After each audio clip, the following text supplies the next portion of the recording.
Entre baby-foot, goodies personnalisés et cours de yoga, les entreprises débordent d'imagination pour susciter votre intérêt et votre engagement. Mais ces simples efforts répondent-ils vraiment à ce que les collaborateurs attendent de leur entreprise? À travers cet épisode, nous tenterons de vous donner les clés afin de susciter un engagement à la fois pérenne et personnalisé.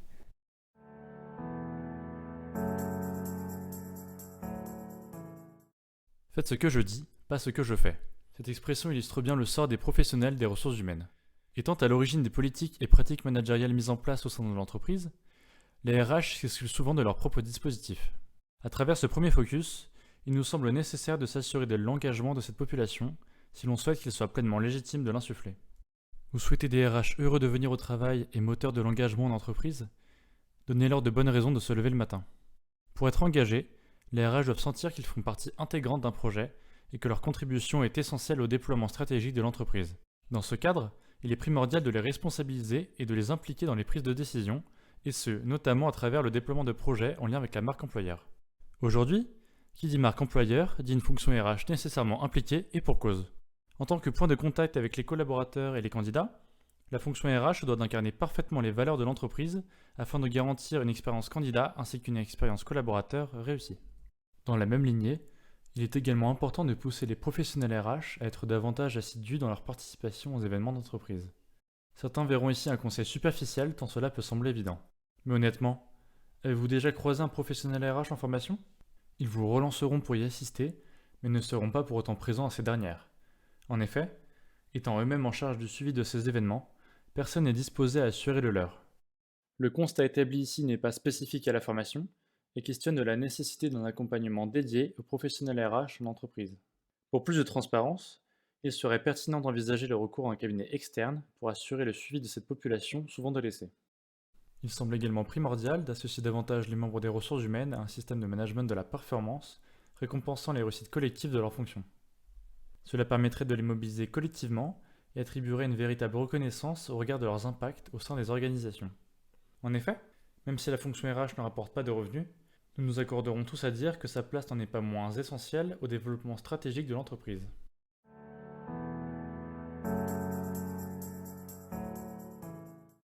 Une enquête menée par OpinionWay pour l'Observatoire de l'engagement en 2021 affirme que plus de 70% des managers ne sont pas engagés envers leur entreprise.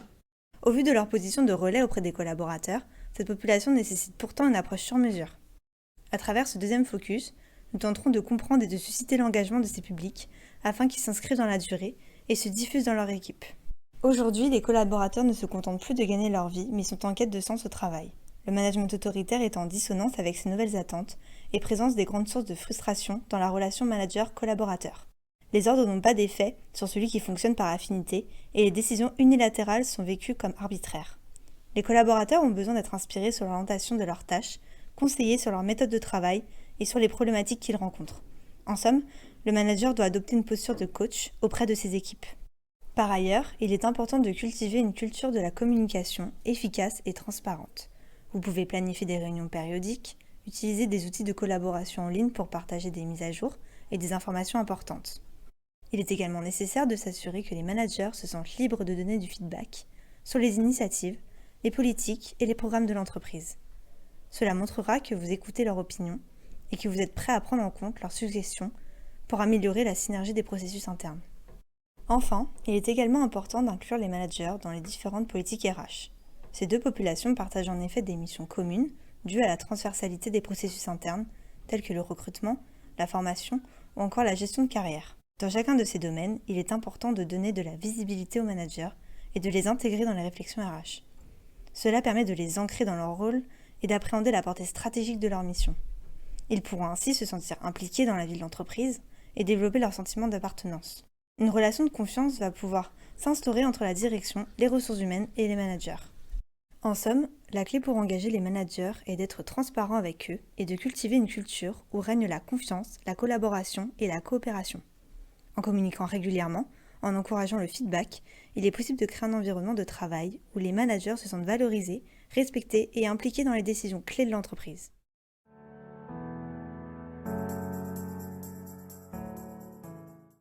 Selon Gallup, en 2021, seulement 21% des employés à l'échelle mondiale s'estiment engagés dans leur travail. Ce constat est l'une des conséquences de la dernière crise sanitaire, qui a contrebalancé le rapport au travail. Les travailleurs sont en quête d'un meilleur équilibre entre la vie personnelle et professionnelle et des missions porteuses de sens. Tout comme le management autoritaire ne convient plus, la contrainte d'une fiche de poste immuable et des missions subies est de moins en moins supportée par les collaborateurs, et on le comprend. Qui peut se targuer de garder le même niveau d'implication sur des tâches qu'il n'apprécie pas 39 heures par semaine? Nous dédions en effet la majeure partie de notre temps à notre travail et attendons désormais de lui qu'il réponde à nos ambitions, convictions et soit émancipateur au même titre que nos choix personnels. Si définir totalement le contenu de son poste est idyllique, le collaborateur doit pouvoir en revanche codéfinir ses missions auprès de son manager ou par ajustement mutuel au sein de son équipe, selon ses ambitions en termes de développement des compétences, mais aussi ses affinités. C'est le parti pris de certaines entreprises qui recrutent des électrons libres qui choisissent leur mission par intérêt pour l'activité. Dans un deuxième temps, il semble également essentiel que les collaborateurs soient davantage inclus dans les prises de décision au niveau de leurs services et de leur direction. En adoptant ce positionnement, les managers et directeurs montrent en effet qu'ils se soucient de leurs opinions et qu'ils valorisent leurs connaissances et leur expertise. Pour autant, cette inclusion stratégique doit dépendre des aptitudes, de l'autonomie et des souhaits de chacun. Tandis que certains se sentiront valorisés et challengés, d'autres y verront trop de responsabilités. L'adoption d'un management situationnel est ainsi clé afin d'assurer la fluidité et la pertinence de la démarche. Afin de créer un climat de confiance et de laisser part à ces réflexions stratégiques, il semble également important de favoriser les réunions individuelles entre managers et subordonnés. Les collaborateurs se sentent ainsi écoutés et pris en compte, tandis que les managers montrent qu'ils sont disposés à travailler en étroite collaboration avec leur équipe pour atteindre les objectifs du service. Ces rendez-vous hebdomadaires permettent de resserrer les liens et de créer un climat de confiance où règne transparence et bienveillance. Enfin, il pourrait également être pertinent de mettre en place du tutorat et du mentorat afin d'engager les collaborateurs dans leur travail et les aider à atteindre leurs objectifs professionnels. Ces procédés leur fournissent en effet un point de contact rassurant à travers un accompagnement concret et dédié. Ceci permet d'accroître la confiance des salariés et l'estime d'eux-mêmes, ce qui améliore leur engagement. Le tutorat et le mentorat renforcent également les relations interpersonnelles en créant des liens solides entre les salariés et les mentors et tuteurs. Cela favorise le partage, la collaboration, ainsi que la communication, ce qui contribue à un climat social positif. Enfin, ce dispositif peut aider les salariés à mieux comprendre leur rôle dans l'entreprise et à acquérir de nouvelles compétences. Ils peuvent alors s'y projeter et rester davantage engagés dans leur travail.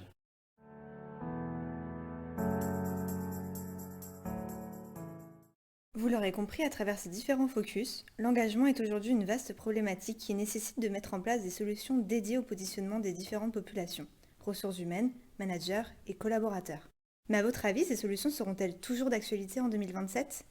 Pour le découvrir, rendez-vous au prochain épisode. Attachez votre ceinture et décollez vers le futur.